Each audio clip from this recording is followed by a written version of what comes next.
You're here because you want an ultra cheap solo duo main base. It's super easy to build and has great protection against online and offline raids. The Utopian comes in at half of the upkeep of the duo's den while being more spacious, having more storage, and 2 bunkers to boost your offline raid costs. Plus it has some of the most overpowered gatehouses that you've never seen before. Oh, and one last thing, 90% of you aren't subscribed, so please hit that button and make sure to drop a like. As you can see, the build cost and upkeep is minuscule, meaning even the most casual solos and duos will have no problem building the space. And with that out of the way, let's get into the tour.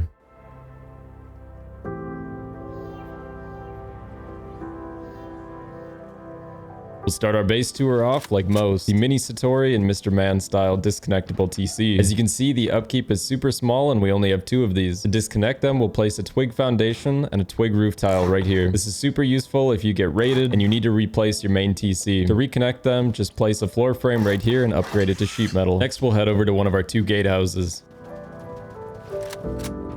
When we open this up, we can see it looks similar to the duo's den in this area, except this gatehouse is super unique. We have a single turret floating up in the middle that's covered by 2 sets of chain link fences. This makes them ungrubbable from the outside. They can't be shot out with compound bows, and they're super expensive to HV out because the chain link blocks all of the splash damage. You can also see that we have breach peaks in the compound and a couple of bed pods here that also hold extra large batteries. You might have noticed I also made the compound too small for large furnaces, which is intentional. This base is so cheap that there's really no reason to get them. Now that we have electric furnaces, they take care of the job without spending all of the low grade. Heading back into our inner ring, we can come into either sides of our breach peaks, where we can see we have great visibility along the compound. On this side, you'll notice a ladder hatch that goes directly up to our shooting floor and roof. There's also these turrets here that protect all of this inner ring. You can see even if all of your doors are left open, these turrets are super effective.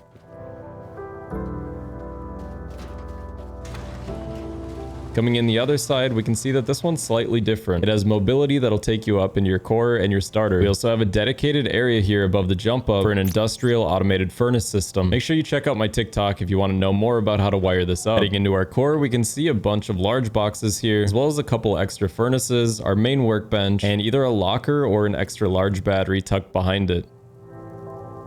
If we drop down into the 1x1 starter, we'll see a fair bit of storage as well as our TC. The whole name of the game with this base is distribution of loot. We have our TC in one compartment, our main loot in another, and of course our 2 bunkers upstairs. Let's head up there now through the mobility to take a look. Right away we can see these windows in our shooting floor that also double as roof retakes. And then if we place a twig triangle roof right here, we can open up both of our bunkers. The reason we use vending machines in here instead of boxes is so they can't easily be despawned from the outside, but also if they raid through the outside walls, they won't get your loot, and it'll cost a lot more rockets. On this side, we can also see that triangle ladder hatch we looked at earlier, which gives us direct access back to our shooting floor and roof. Coming back up to the roof, we can see a mix of palisade peaks with breach peaks on top of them. These give you incredible angles throughout the compound, but almost more importantly, they have incredibly high stability, which is what makes the palisade peaks so great in the first place. As you can see, these breach peaks give you awesome long angles, but you can also see down into the compound. Lastly, we have some half-height windows over on these sides to give you good visibility on your externals. And that is it. Let's get into building the Utopian.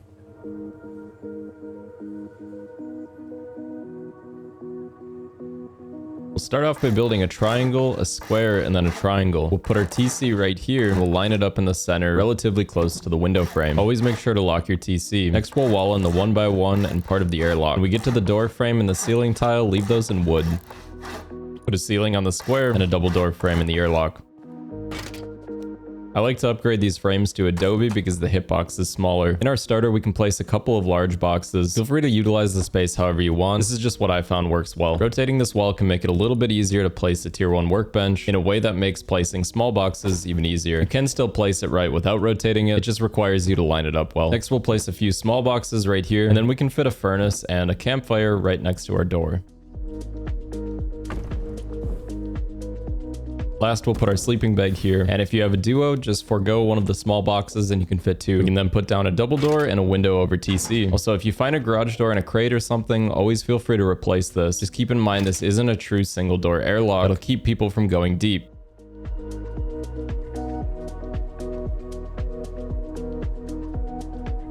Our next step in expanding is to honeycomb the other 2 sides of the base.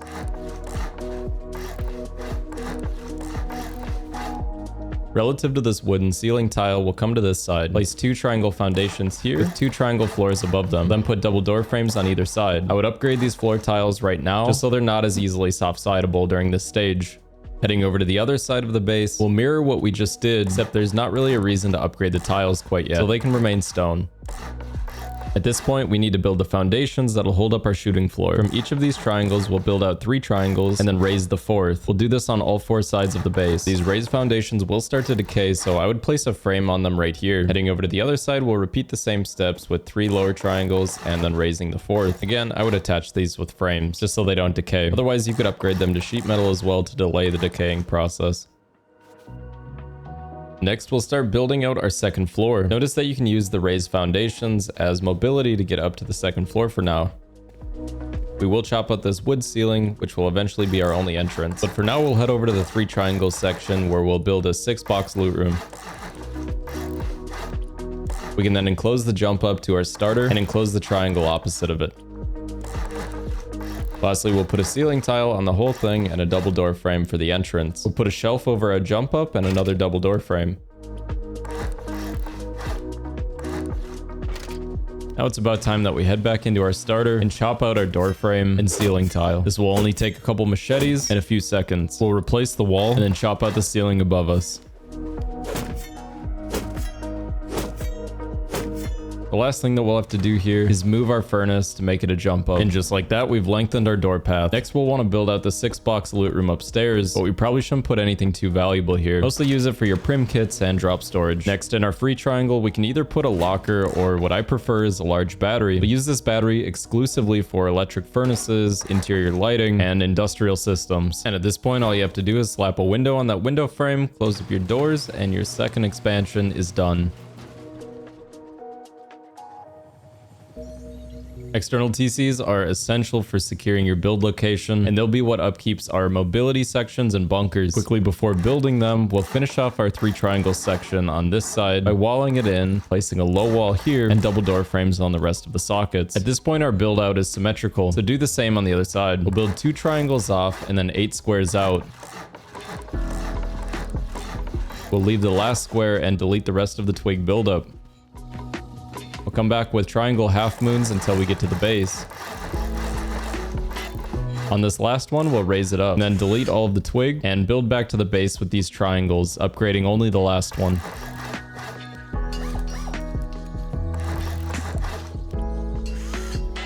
If you've done the build up properly, it should look like this, and there should be a multi-TC gap right here. We'll then build the compound bedrooms by building 2 squares and a triangle. We'll delete the first foundation and upgrade the last 2. And we'll build a triangle and 3 squares off of it. Finally, at the end, we'll build 3 more triangles that'll be our external TC.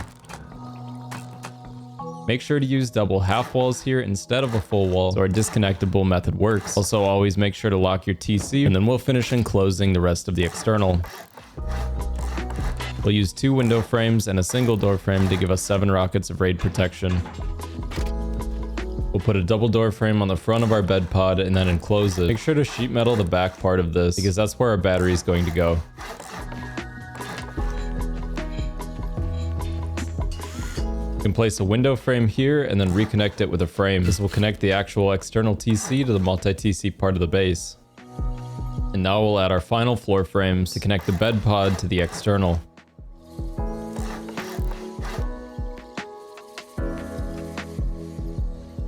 For the inside of our bed pod, we'll start by placing a large battery in the back here with a locker in front of it. We can then put down a garage door over top of it with 2 beds in front. After you've done this, just repeat this section of the video on the other side of the base, because up until this point, they're totally symmetrical.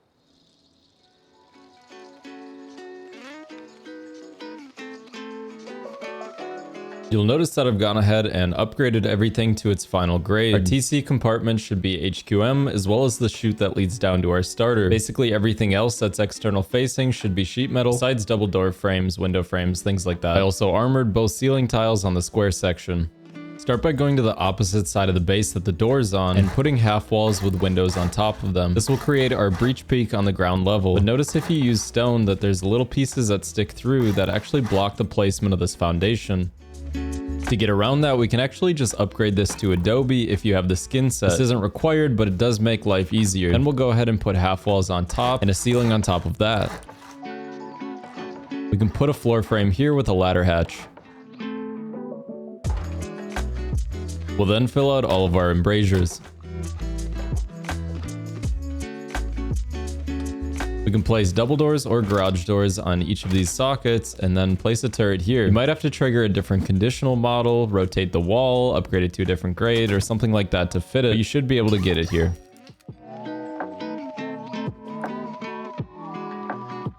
And just like that, the bottom portion of this multi-TC mobility module is done. The next part to build is the actual bunker. Start by placing a half wall in the middle with a full wall on either side of it. We'll then place a window here and put a ceiling on it. Put a wall for the back of the bunker right here, and then we'll build up a little shelf to put an auto turret on later. Placing a double door frame here will make it so then people can't squeeze in from the top and loot the vending machine. Place your vending machines like this so they can't be looted from any angle, and then we'll put the bunker wall on the front. At this point, we'll put a window on either side. Put 2 triangle roofs off of this side specifically, and then a double door frame here. We'll open our bunker and make sure that we attach this triangle to the multi-TC section and not the main base. You'll see the line in the ceiling should look exactly like this. Now we can add half walls to the top with triangle roof tiles on top of those. Don't forget your embrasure on the outside window. And as always, make sure you disable broadcasting on your vending machines. We'll then upgrade this to HQM and place down our remaining deployables. And just like that, this side is completely done.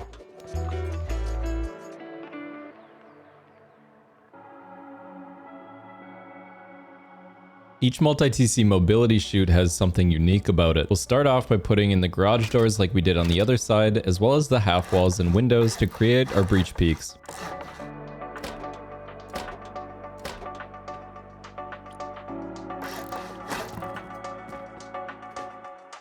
After our breach peak is done, we'll go ahead and put a ceiling directly on this section. Coming up into our mobility, we can put half walls on top of this, and then a final half wall here that we can enclose with floor tiles. We can then put 2 full walls on either side of a half wall again, with a window frame on top and a ceiling above it. We'll put our back bunker wall here, and then we'll hop down here to place a double door frame and put a garage door in it. We'll again create another shelf here for an auto turret. Then we can place our double door frame here and replace these vending machines, again disabling their broadcasting. We'll place our front wall on, upgrade it, and then repeat the steps to create these windows and the ceiling.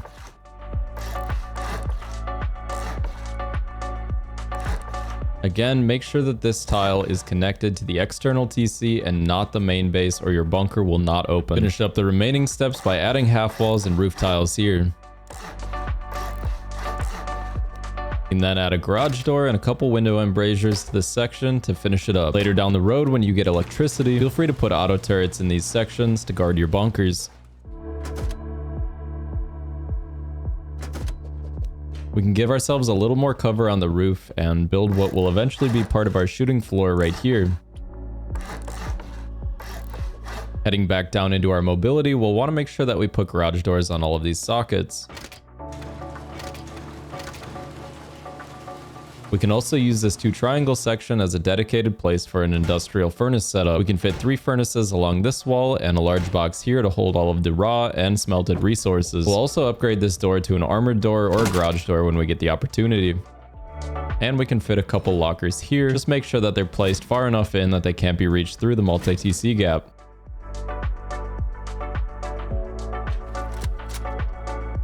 Feel free to customize the interior of the space however it suits you. I'm just adding an extra large box and furnace here, and then I'm going to replace the T2 workbench with a tier 3. And just the same as the other side, we'll add an auto turret into our shell.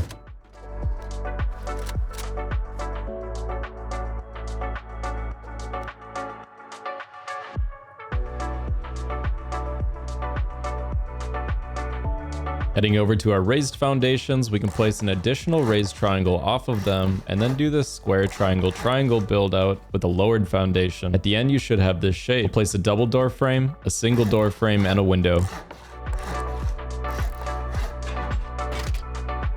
To make mobility a little bit better, I like to put a ramp here as well. It can also help you on uneven terrain to make this jump. We'll place a full wall, a half wall, and then a full wall again to enclose our gatehouse. We'll also put this triangle here as a platform for our auto turret.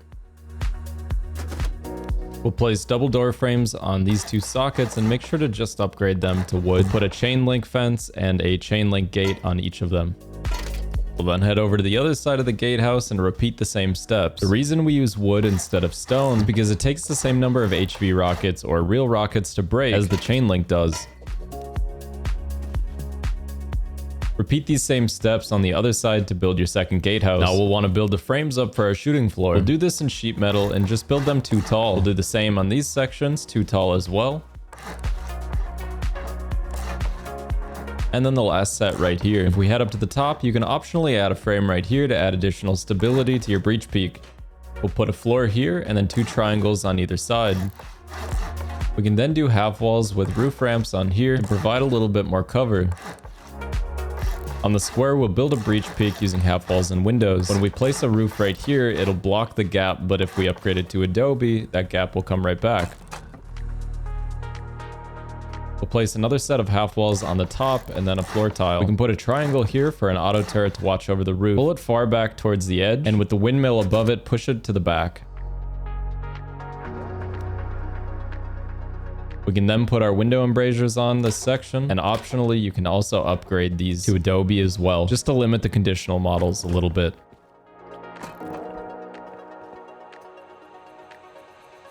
We can place some beds down here with large boxes as well to give you respawns on the roof that are relatively hidden. And from here, it's looking like our shooting floor is just about wrapped up. We have our auto turrets, our windmills, some respawns, and some great shooting floor peaks that are integrated into our roof.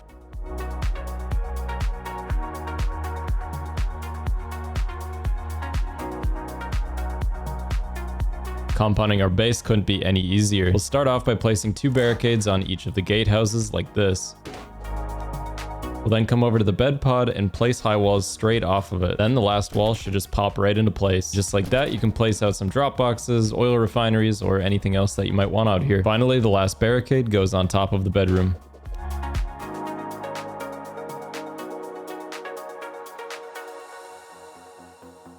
The last thing to show here is coming into the starter unit, the final arrangement for our deployables. We'll go ahead and upgrade this to sheet metal, and then we'll place down two vending machines. Make sure there's a gap between them so the TC is still accessible. We can then place down three large boxes and a couple more small boxes in here.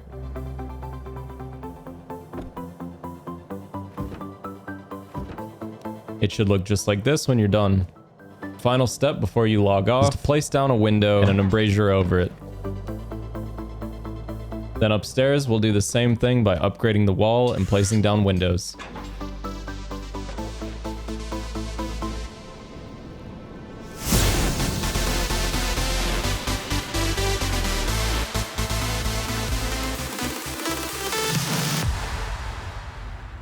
Hey guys, if you made it to this point in the video, I just genuinely want to thank you. The amount of support I've received from you all is absolutely insane. Ever since I was a little kid, I always wanted to have a successful YouTube channel, and every one of you have made that dream a reality for me. While I'm editing this video right now, we're 75% of the way to a silver play button from YouTube. This is honestly something I never thought would actually happen, but it's looking like it's just around the corner. If you haven't already, please drop a sub and a like, and swing by my Discord. Oh, and you might be wondering where I'm standing right now, but I guess you'll just have to find that out in the next video. I'll see you then.